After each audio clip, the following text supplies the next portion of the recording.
की सुविधा नहीं होती थी। బాపట్ల జిల్లాలోని చిల్లర గొల్లపాలెంలో జిల్లా కలెక్టర్ వినోద్ కుమార్ వృద్ధులకు ఎన్టీఆర్ భరోసా పెన్షన్లు పంపిణీ చేశారు. కలెక్టర్ స్థానిక వృద్ధులతో మాట్లాడి ప్రతి నెల పెన్షన్ అందుతుందా, సమస్యలున్నాయా అని అడిగి తెలుసుకున్నారు. వానాకాలం కాబట్టి నీరు పోవకుండా డ్రైనేజీ సౌకర్యం ఏర్పాటుకు తక్షణమే కమిషనర్ను సూచించారు. ప్రతి నెల 4 ఏళ్ళు ఇవ్వమని పంపిణీ చేసేదానికి. ఓకే, ప్రతి నెల వస్తుందా? ఏ నెల ఏమైనా? ఏ నెల? Okay okay. ఏమి మీ ఊరు పేరేంటి? చిల్లర గొల్లపాలెం.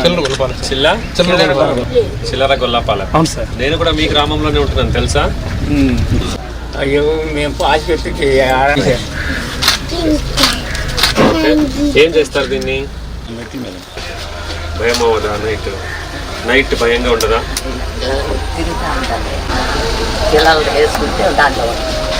ఓకే, ఎంత వస్తుంది మీ పెన్షన్? ప్రతి నెల మొదటి రోజున మీ సచివాలయ సిబ్బంది ద్వారా